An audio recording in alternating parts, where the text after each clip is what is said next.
Hey everyone, welcome back to another Godzilla battle line video, and this is one that is long overdue, so let me explain. This is the how-to video for Hedorah, as you could probably tell based on the thumbnail and the title, yada yada. Right, so I recorded this video over 2 weeks ago at this point, or actually, maybe around a week and a half ago actually. And I got it all ready to go and ready to put out, and then file was corrupted, and I was like, oh man, like, let's get it, I gotta start making it again. And before I could even put it out, we started getting all this information about the game and all this new stuff. So I've been really focused on putting out those videos, and then we've been streaming and I've been uploading the clips. So finally I'm getting around to uploading the video that deserved to come out earlier in the month. So without further ado, my favorite unit in the game and one of my favorite Godzilla monsters ever, Hedorah. Hedorah is a 3-star, 2-stage evolution unit. Hedorah's first form, the flying form, costs 3 energy to place on the field. The flying form is the first stage, obviously, and Hedorah's flying form will move slowly through the air with a cloud of toxic gas directly underneath him. The flying form will then also move in a straight line for about 20 seconds before it evolves, so you'll be able to gauge a good spot to place them because they'll just go in a straight line really slowly. They're not going to go after buildings or other units.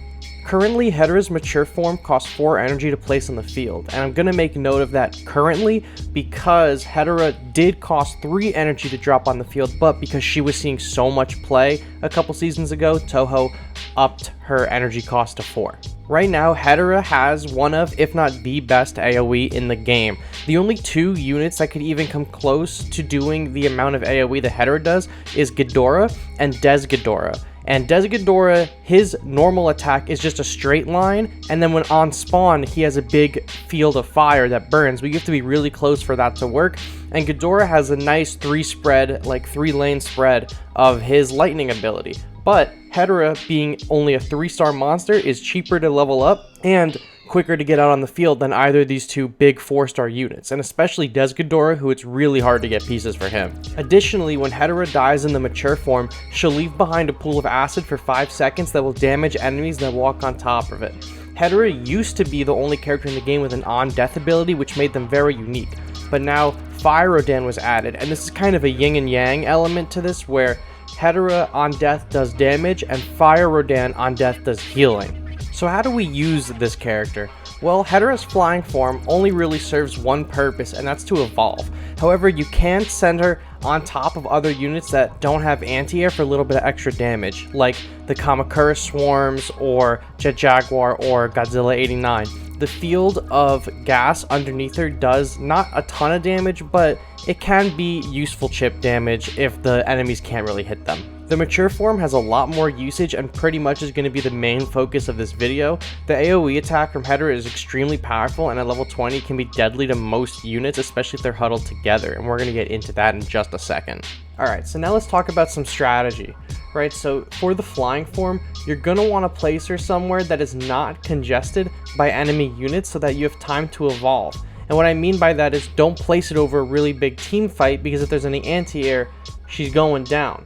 What I do mean is that place them on the side somewhere or in the back, away from enemy units, so that Hedorah can take its time to evolve. However, you can place Hedorah on top of units that do not have anti-air, like G89 or Kamacuras Swarm. They won't be able to hit them. You can evolve and do some chip damage while you're at it. So the mature form is the reason we're really making this video, not the flying form.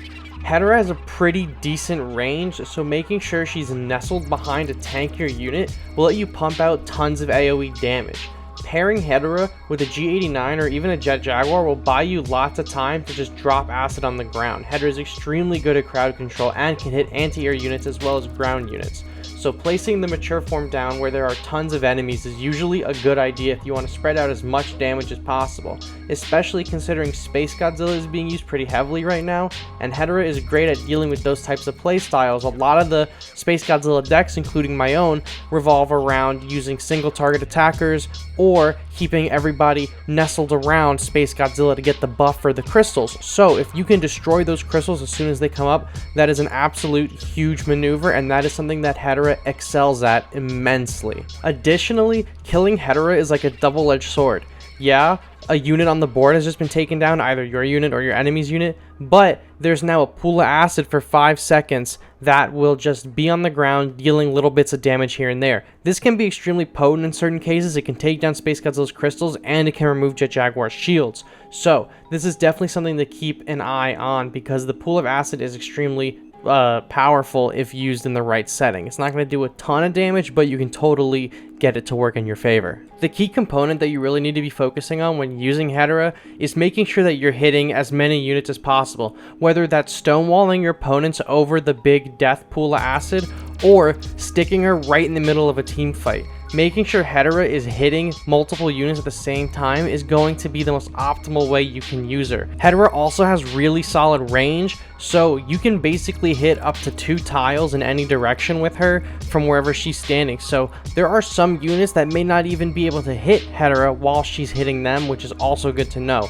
So making sure that you are understanding of her range is going to be great because you can throw her behind tankier units, throw her behind your own Space Godzilla's crystals, and she's still going to be able to put in the work. So really gauging her range and how many units are grouped up together is the best way that you could use Hedorah. She's great on her own. She is pretty tanky and can win certain 1v1 matchups, but I wouldn't recommend it. You're going to want to stick her with another unit. That way, while they're focused on your main tank like Kamacuras or Jet Jaguar or G89, Hedorah can just start laying in damage across the field and just destroying your opponent's health little by little. Alright, so now let's talk about what units Hedorah is strong against and then what units you're going to want to look out for when your Hedorah is on the field. First unit that Hedorah is strong against that I put down is Space Godzilla. We already talked about it, so I don't want to waste too much time on him, but to recap, Hedorah can take down the crystals as well as damaging Space Godzilla and units that are around the crystals that are going to benefit from the buff. Hedorah is really good at just taking all of that down in one shot. Next up is both of the Kamacuras, the Destroyer Larva, the Mbot pair, the Mbot base, and the Helicopter base. When these units are on the field, a lot of their little individual units get grouped up, right? Obviously the Kamacuras and the Destroyer Larva are already grouped up when they start, and same with the Mbot pair. But with the Helicopter base and the Mbot base, eventually what's going to happen is when they're attacking a unit and they're not really getting touched, they're just going to start piling up in the same spot. And it just makes Hedorah's job way easier when she just rolls up and just nukes them all in one shot. So all of these units that I put on the screen are going to suffer the same fate against Hedorah. They're going to get way too jumbled up together, and as soon as she drops her AoE on the ground, they're going to die. Or if they do manage to kill Hedorah, her ass is going to kill them. Next up is Jet Jaguar. Jet Jaguar, 1, can't hit anti-air, so when you have the flying form Hedorah above him, it can destroy his shields. And 2, Hedorah's Death Puddle can also remove Jet Jaguar's shields. I put Jet Jaguar here, obviously, because you're just rinsing his shield super quick, and that's basically the huge part of his kit. If he doesn't have those shields, he might as well be dead. So Hedorah is really good at taking those down. Alright, so what units are really good against Hedorah? Well, the first ones that I have right here is Godzilla Ultima and the Super X. I'm grouping these units together because they have amazing range and they can snipe Hedorah from a distance. We have already talked previously about how Hedorah has amazing range and can really put in work from a few tiles away. However, no unit has better range than Ultima and Super X. They have the 2 largest ranges in the game, with Super X taking the cake for largest range in the game. So they can put in a ton of shots on Hedorah before she even gets close to your units, and if you have a low enough Hedorah, it's just going to get absolutely destroyed by these 2 extremely long range units. Next is Godzilla 89. And 89 is usually at the end section of these videos in the counters, and it's just because G89 is that good. The damage per hit from 89 is incredibly strong, and most 89 can kill Hedorahs in 2 hits, depending on the level. A lot of Hedorahs don't see a lot of play until they reach around level 20, but also around in those levels, Godzilla 89 also really begins to start shining and dealing out really punishing damage. So in a 1v1, or if Hedorah is right in front of a G89, it's gonna lose. Next up is King Caesar. The rushdown damage from King Caesar will be extremely damaging to Hedorah, and most King Caesar from levels 20 to 30 will take a Hedorah down to half health on 1 hit. The upper 20s King Caesars may be even able to one-shot Hedorahs depending on the levels that your Hedorah is at.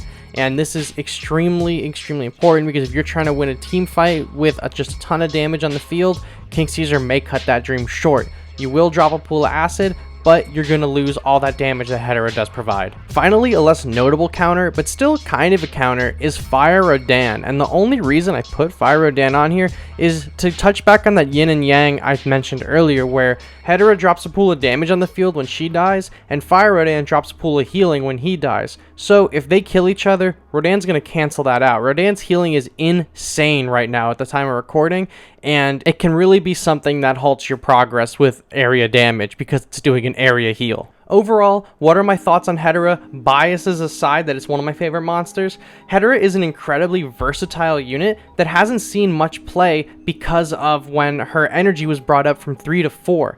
However, recently with this season in the middle of the month of October, we got a buff for Hedorah. Her damage was already pretty good. Now her damage is also still very solid. She's seeing a lot more play now because of this buff, and she's just doing a ton of work across the board.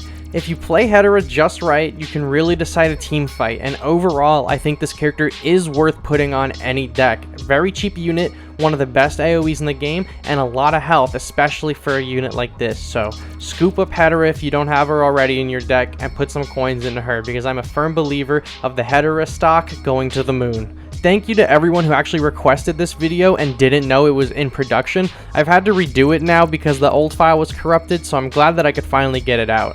Let me know in the comments what unit you want to see me do next, and I promise you I'm going to get around to doing that faster than I did with this one. Thank you all so much for watching, and I'll catch you in the next one. Bye bye.